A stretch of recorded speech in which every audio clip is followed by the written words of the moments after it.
चलिए आज हम बताने वाले हैं भारत छोड़ो आंदोलन। भारत छोड़ो आंदोलन का इतिहास जानने के लिए हम समझने की कोशिश करेंगे। एक घटना है 7 अगस्त 1942। वो कांग्रेस की बैठक हुआ था बंबई में। बंबई के एक ऐतिहासिक ग्वालियर टैंक में, जिसकी अध्यक्षता अबुल कलाम आजाद कर रहे थे। गांधी के भारत छोड़ो प्रस्ताव को कांग्रेस कार्यकारी समिति फिर 8 अगस्त 1942 ईस्वी को स्वीकार कर लिया और भारत छोड़ो आंदोलन की शुरुआत देखा गया 9 अगस्त 1942 को। उस सुबह ऑपरेशन जीरो आवर के तहत गांधी जी सहित अन्य कांग्रेसी नेताओं को क्या कर लिया गया था? ऑपरेशन जीरो आवर के तहत गिरफ्तार कर लिया गया था। इसमें गांधी जी नारा जैसे करो और मरो, डू एंड डाई। हम समझते हैं कि गांधी जी को गिरफ्तार करके कौन सा जेल में रखा गया था?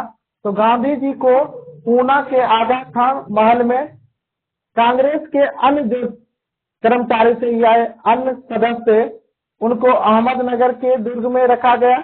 सरोजनी नायडू एवं कस्तूरबा गांधी आगा खान पैलेस, जवाहरलाल नेहरू को अल्मोड़ा जेल, राजेंद्र प्रसाद को बांकीपुर जेल, मौलाना अबुल कलाम आजाद को बांकुरा जेल और फिर गांधी जी को तबीयत खराब होने के कारण 6 मई 1944 ईस्वी को गांधी जी को जेल से रिहा कर दिया गया। देखिए, भारत छोड़ो आंदोलन होने का कारण हम समझते हैं। होने का कारण था कि उस समय द्वितीय विश्व युद्ध चल रहा था। द्वितीय विश्व युद्ध में हुआ था कि ब्रिटेन को भारतीयों को सहयोग चाहिए। उसने लाया था क्रिप्स मिशन। क्रिप्स मिशन के विफल के कारण भारत के जितने कांग्रेसी नेता था, क्यों न सोचा कि उधर ब्रिटेन द्वितीय विश्व युद्ध में उलझ गए हैं, अभी मौका है कि अंग्रेज को भारत से भगाया जाए। इसलिए भारत छोड़ो आंदोलन की शुरुआत हुई और उस समय कहा जाता कि गांधी जी के जीवा पे क्या चीज विराजमान थे? सरस्वती विराजमान थे। और यह आंदोलन भारत में, बिहार में भी देखा गया। बिहार में देखा गया, जैसे आप 11 अगस्त 1942 की घटना है, सचिवालय गोलीकांड हुआ था, जिसमें क्या हुए थे? 7 गो छात्र मिलकर सचिवालय पर झंडा फहरा दिया था। तो उस समय पटना के जिलाधिकारी से WG ऑर्चर, उनसे क्या किए थे? गोली चलाकर 7 स्टूडेंट क्या हो गए थे? शहीद हो गए थे। अभी आप जाइएगा सचिवालय में, इसका स्मारक भी बना हुआ है। तो 1956 में ही बना था, जिसका उद्घाटन करने के लिए गए थे भारत के प्रथम राष्ट्रपति डॉक्टर राजेंद्र प्रसाद।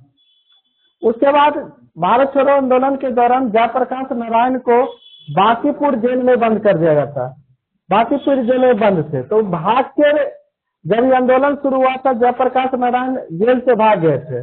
जेल से भाग के नेपाल चले गए थे और नेपाल में जंगल था, राज विलास जंगल में आजाद दस्ता का स्थापना कर दिया।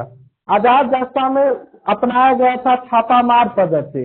इसमें होता था कि अंग्रेज क्या करेगा, मतलब छापामार पद्धति में अंग्रेज पे जयप्रकाश नारायण में जितने क्रांतिकारी भाग लिए थे आजाद दस्ता में, सब छिप के अटैक करना और भारी अंग्रेज को क्या करना है? नुकसान पहुंचाना है।